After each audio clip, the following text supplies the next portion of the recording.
holds all the track records for all the Triple Crown races. He is considered by most people your greatest racehorse of all time.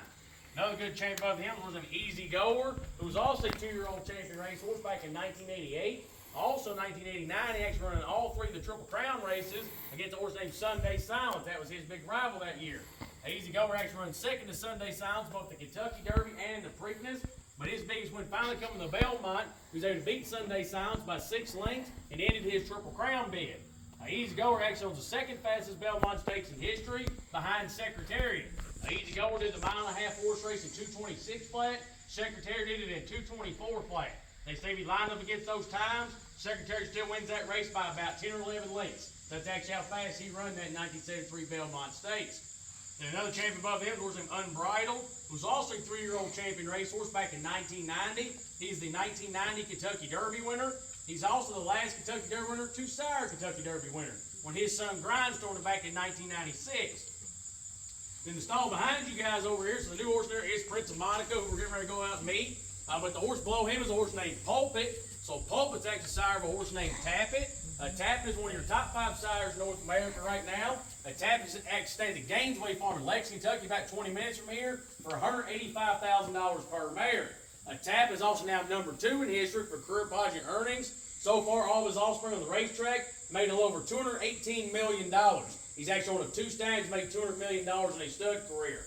Then the horse below him is a horse named Round Table. So Round Table was a son of Prince Quillo, was a multiple champion racehorse, actually made 66 starts in his race career and won 43 of them. So an absolute incredible racehorse. You'll see there it says the world's largest money at $1.7 million. That was actually back in 1959 when he retired from racing.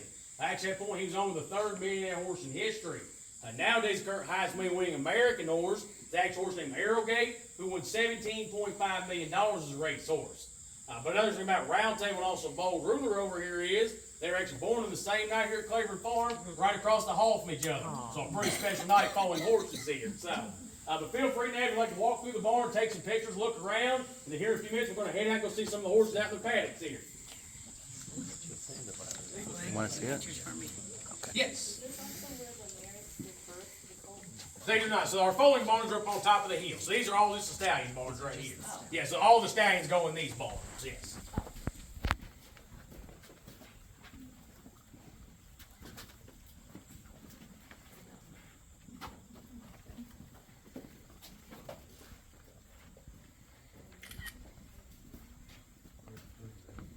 So Reggie's actually out in his paddock right now, so we're actually getting ready to walk past him. Yep. He's just hanging out with the boys here, so.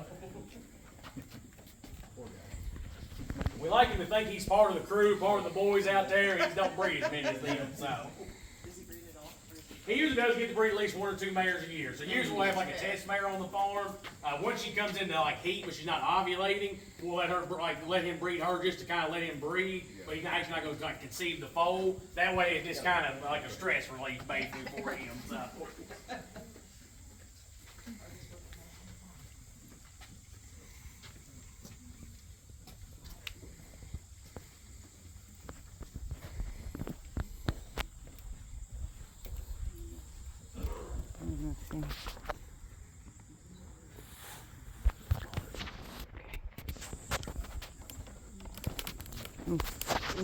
Don't make me fall.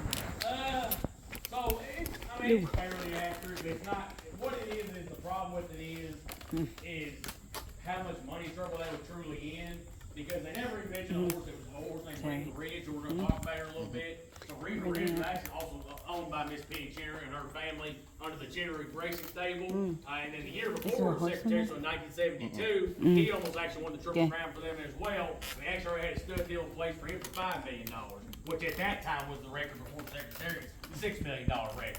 So they already had that stuff kind of worked out and ironed out, and then Secretary was just kind of that next, but he was the bigger superstar of the two, because everybody knew he is, how flashy he was, how he raced. So everybody kind of went and drew to him, so they like to kind of give all the credit to Secretariat, because even in the movie they never even mentioned Reva Ridge one time, but Reva Ridge kind of did a lot of the heavy lifting for that farm as well. So that's kind of where they don't do a good justice for it. They never even mentioned that other great horse named Reva Ridge. It is not anymore. It's actually a vineyard now.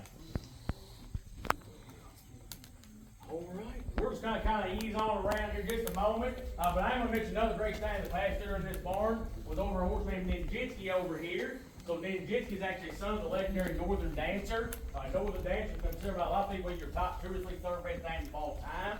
Yeah, actually, at one point, Northern Dancer had a stud fee for a private fee, but it's reported it was over somewhere between about $800,000 and $900,000 to breed to him.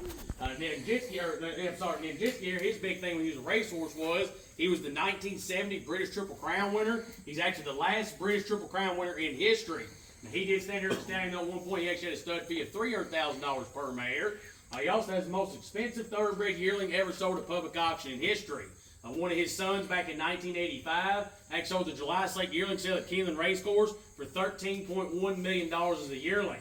Now, the most expensive horse ever sold though at public auction history was actually a 2-year-old trainee named the Green Monkey. He actually sold for $16.2 million a 2-year-old trainee. The only problem is he had 3 starts in his race career and his best finish was a 3rd. So he wasn't much of a racehorse. He actually proved to be an infertile stallion as well. So they didn't have a great day with him. So now we're going to head around now. Here's the paddock. No, it's Danzig. Danzig is more front side. Yes.